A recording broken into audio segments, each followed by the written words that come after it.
Okay, now the controls here on the DigiMemo pad are pretty straightforward. If you look down the side here, you've got a little display window, little LED display window. We have a power button. When you click on that and hold it down for just a second, it powers up here. If you take a zoom in look here on the display here, there's a little page icon, and this page icon has, right now, it has some little hash marks on the inside of it that indicates that there is writing currently on that page. When you start a fresh page, that interior space will be blank. We also have a battery light indicator, a little numerical indicator here that shows what page we're on. Currently I've got 13 pages, and we're on page 13. And so that indicator will update as you add new pages to the internal memory, and it will also delete out when you delete pages from the memory as well. So in addition to the power button and the display, we also have an up and down arrow key here, which just basically steps you through the pages up and down. There's also an X button here to delete a page, so it'll delete the current page you're on, as well as the final button down here, which is an advance to the next blank page, so it'll skip you right to the end and put you on the next blank page that you have available in the memory. So we'll do just that. We'll quick advance to the next page. Jumps us ahead. You'll see the number has changed to 15, so we actually jumped a couple ahead, and this little indicator is blank. And so we'll skip ahead to the next blank page on my DigiMemo pad here, and we'll do our little test.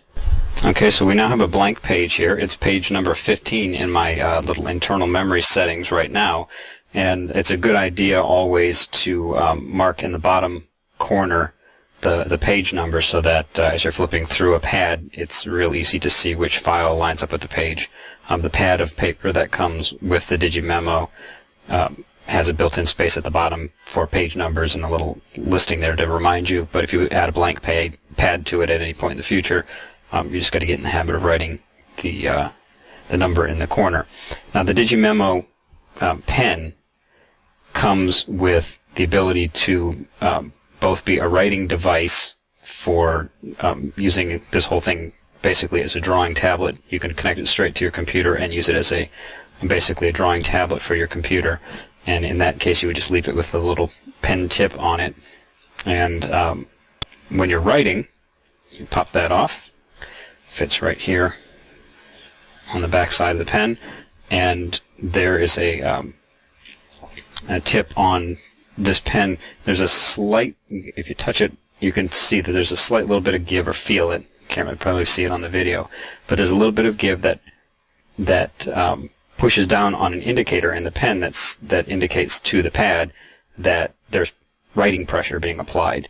And so when you get close enough to the pad and start writing and apply that little bit of pressure required to get the ink to flow, it's going to register to the pad that a mark is being made, and it's going to notate the location of the pen on the pad, and that's how it's going to track what you're writing. As soon as you make your first mark, it's also going to change the indicator up here to show that there is in fact data stored for this page, so you can tell whether the pen is working fine or whether you need to change the batteries in the pen. So I'm just going to start off by writing the page number here in the bottom corner. I'm going to be off screen here for just a second. That's page 015. And now the indicator up here is changed to show that there's been writing. And we'll just write a quick sample here.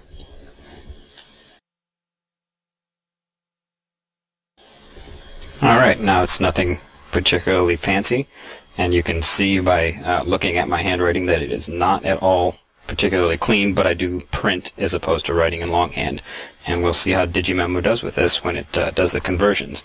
Now you can always go back and touch up a letter, so if you have an O that's not closed or something that's a little bit unclear, you can go back and change it.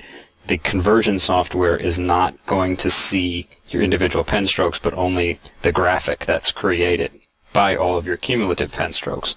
So if you go in and retouch it, when the conversion software kicks in, it's only going to see the finished letter shape that you made, and it's going to try and convert that. So you can go back and do a few touch-ups if you have, like me, a tendency to write letters that are left open and a little bit sloppy.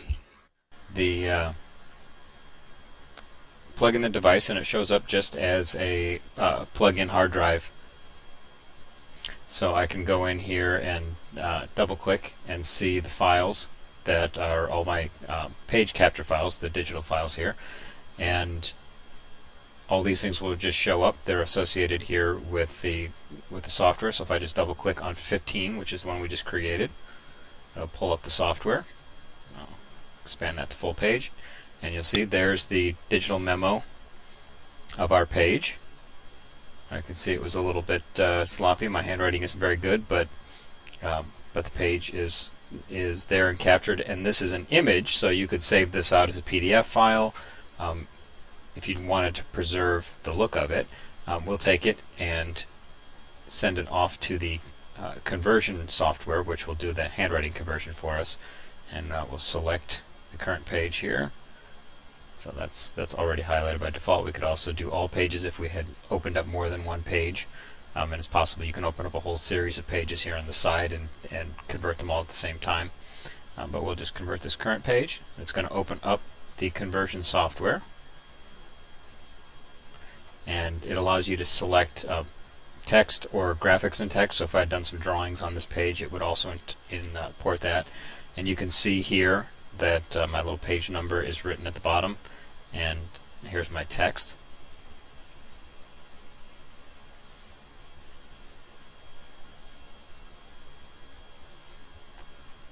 And our options here are to convert the text. We can select between handwriting, natural writing, or all caps, depending on how you write, and then fine-tune our selection with language, and I of course am using US English.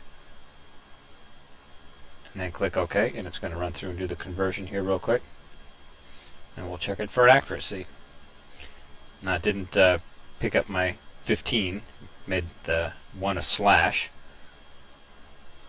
but you can see here, if you look side by side, this is one of the nice features, is it holds your images next to your text, so as you read it, you can make corrections and just refer back to your visuals. So it's usually pretty easy to make switches here. So the DigiMemoPad is a very handy device for converting written text into Word files. So that screwed up on the word files, but that was it.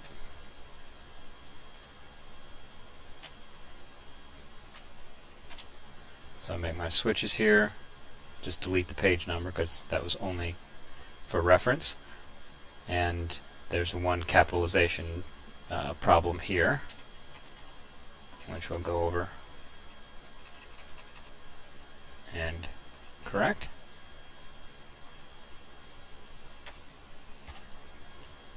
And that's done. So that's pretty darn good. It only messed up one word and capitalization on one letter out of what I think you would agree is a pretty sloppily written line of text. I imagine if I was a little slower in my writing and being a little more careful with my penmanship, I probably could have gotten a little bit better accuracy than that. And then you can just select export to a text file, or also to a Word file, or you can also send it straight into an email. And there's your basic text tools up here to fine-tune your selections. You can go and modify things, create lists, bold, change font size, and things like that. So if you want to touch up your text, you can do it here. I recommend doing that in a separate program and just using this to make sure your text is correct and check for anything like that quick little capitalization problem. But even that you could let go, because if you import all this into Word or import it into OpenOffice, those pieces of software will run through and do grammar and spell checks for you, so it can help ease the process there as well.